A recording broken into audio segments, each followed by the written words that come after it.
There are so many good memories growing up in friendship, and many of them is just centered around being free to roam around in the community, knowing that you were protected by all of the relatives, because it's a community basically of relatives. If not relatives, we claimed them anyway as a relative. So they looked out for all of us. We could run into their home and get water out of the refrigerators if we were at their own home. If we did anything before we would get home, the message was already there for our parents to know. And they also had the opportunity to discipline us. You know, not so much physically, but scold us if they felt like we were doing something that we shouldn't be doing. So it was a very protective environment. There was a lot of love. Weekends were especially great because my grandmother, especially who lived with us, loved to cook. And she would practically invite the entire community to just drop by and get some of her food. But the unfortunate thing was I was the only girl in the home, and I was stuck with the dishes. So even though I enjoyed the company and all, it's like, can you not help me with these dishes before you leave? But overall, there was very little violence, if any, if I can recall growing up. I don't ever remember any killings. I don't remember any serious fights. And the fact that we had neighbors, the Olives especially, the white family, they were like our friends, even till today. And it's something that I wish more communities had, because it's something that I think is missing right now. We don't know our neighbors. We're so divided, especially racially, that my experience growing up in the friendship community has really opened my eye as to what really can be, and hopefully that I will be able to empower my grandkids to understand the significance of community, being involved in community,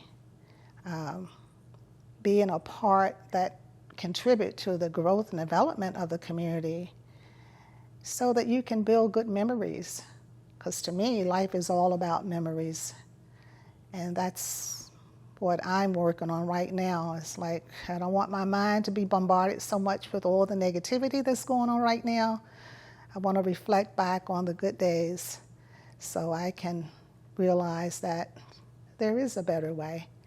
And so I'll always cherish friendship. When I left friendship and went away to college, it was funny because many of the people there knew Apex, but they didn't know friendship. So when I would tell them I was from friendship, they would say, "Oh, that little town that doesn't have a stoplight, blink your eye and you out of it." Well, yeah, that's it. But now to see how friendship has grown and how so many people really want to live here, it really blows my mind. So, yeah, whenever I think of my younger years, even though, you know, there were struggles, my father left us when we were still young, but because my grandmother, his mother, lived right in the back of us, it's like we still kept the family going. And my uncle as well, so even though he went to New York, we still had his brothers, my grandmother and grandfather, as if he was just the missing one, but our life went on. And they were part of our lives every step of the way. So, yeah, those were good days that I wish more people could really experience what it can be.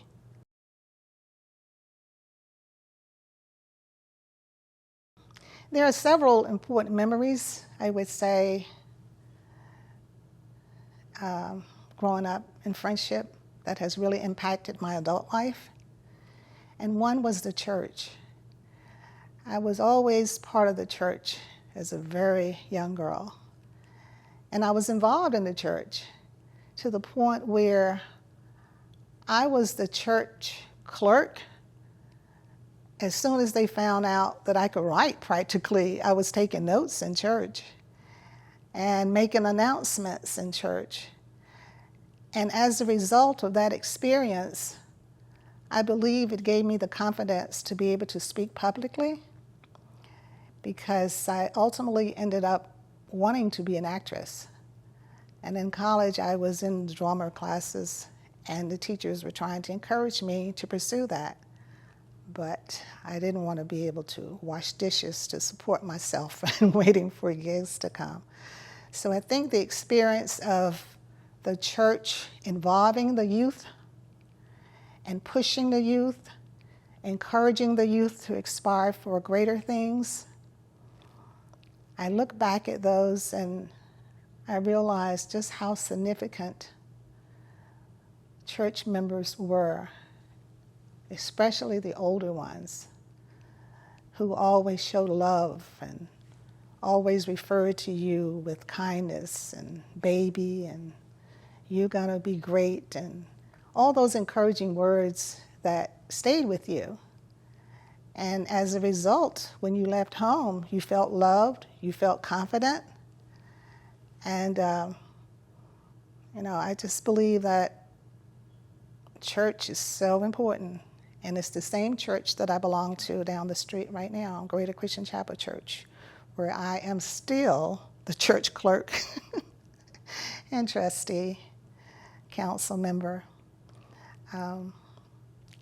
So that's one great memory that I would say that had a tremendous impact on my life. And the other was going off to college. Growing up in a household of 4 boys, no girls, my mother and my grandmother, I was overly protected to the point I felt stifled. I could not go to a lot of the activities, and I would even try to connive my brothers into taking me. But of course, they felt like I may tell on them, even though I tried to assure them, I'm not going to see what you guys are doing. I'm just going to go have fun. They didn't want to hear of it. They don't trust me, they said. But being able to go to college, away from home, to be on my own for a while, really, I would say, one of the most important moments in my life. And it was an experience that I treasure even today, because growing up without girls in the household, and then being in, we stayed in a rental house on South Street with about 10 other girls, and they were all different levels, our freshmen, our sophomore, juniors, and seniors. And we all got along so well, and we're still in touch. Actually, I just spoke with one of them a minute ago. So I felt like I didn't grow up with a sister, but I developed a whole lot of sisters along the way. So those are the most precious moments that, I'll always reflect back on and smile and feel good about.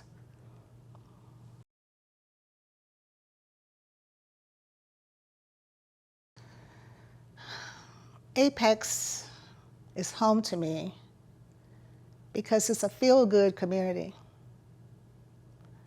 When I think of Apex and friendship, there's a calmness that comes into my heart, my soul. When I drive into my driveway, I feel my grandmother's spirit, because, she left this land that my house is on right now. And if it wasn't for her leaving that land for me, I'm not so sure if I would have had this particular house. But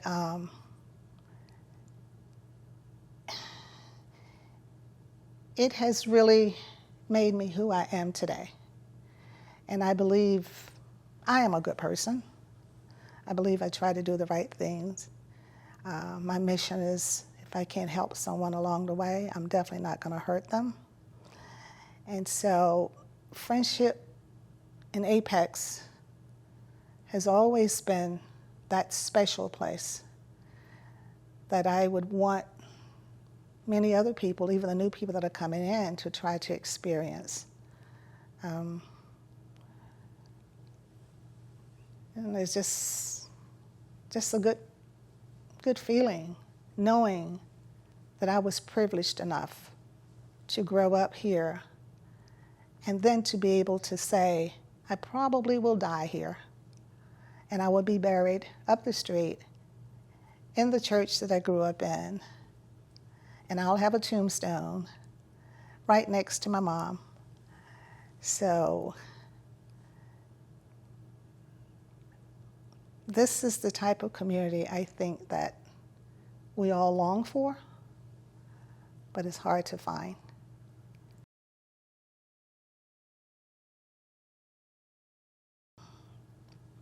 I hope so much that Apex will continue to be the model town that everyone seems to think it is right now. That's why we're getting the influx of people here. And I would hope that the new people that are coming in will know our history. I think we've done a great job so far in letting people know the history of friendship, and we're continuing to do that. Presently, I'm working on a project where we're going to have a marker installed on the corner of Hume Olive Road and Friendship Road, where our baseball team was back in 1927 to 1977. It was a baseball team formed by community boys, but yet we had games every weekend from everywhere, Durham, Chapel Hill, and the like. And it was one of those moments, one of those times when all the communities came together, and we all had so much fun cheering our team on. And the fact that that ball field was actually my grandmother's land that she allowed them to use all those years, never got any rent or anything from it, but allowed them to come, practice, play on weekends.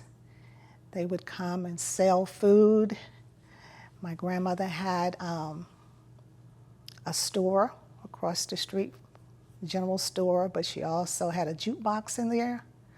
So we would go there during the times that we were there playing ball and dance and drink soda pop and eat hot dogs. And it was just always an exciting time with all the communities coming together as one.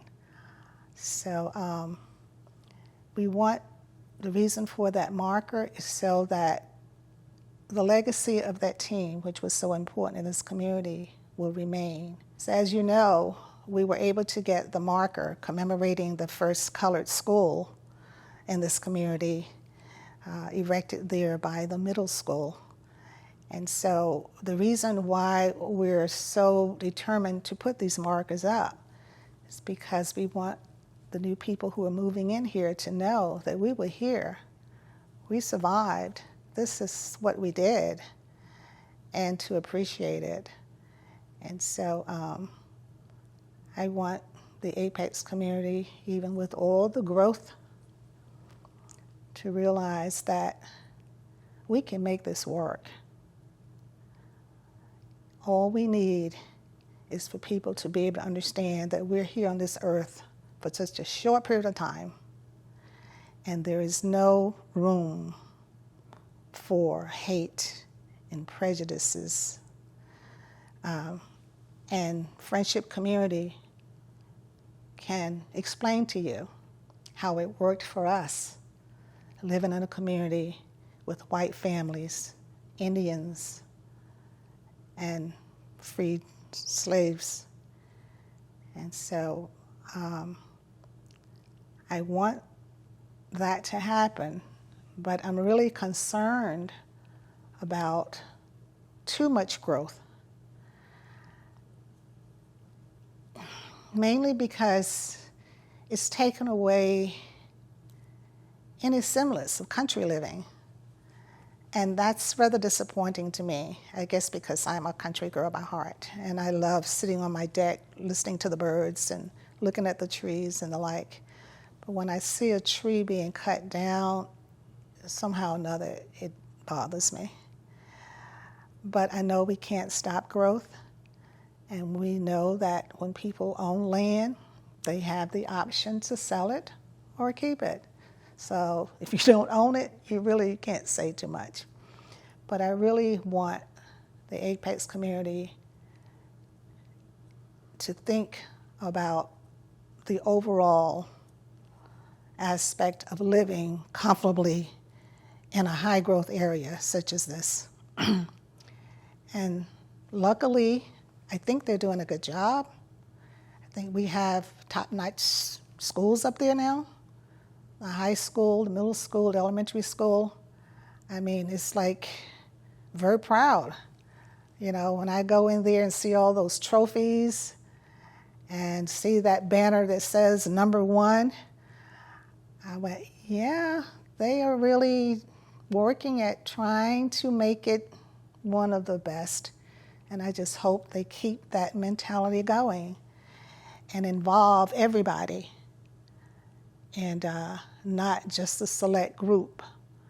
And so it's so important for, I think, the community to know you have a vested interest, you need to get involved and have a voice as to what you would like to have in this community.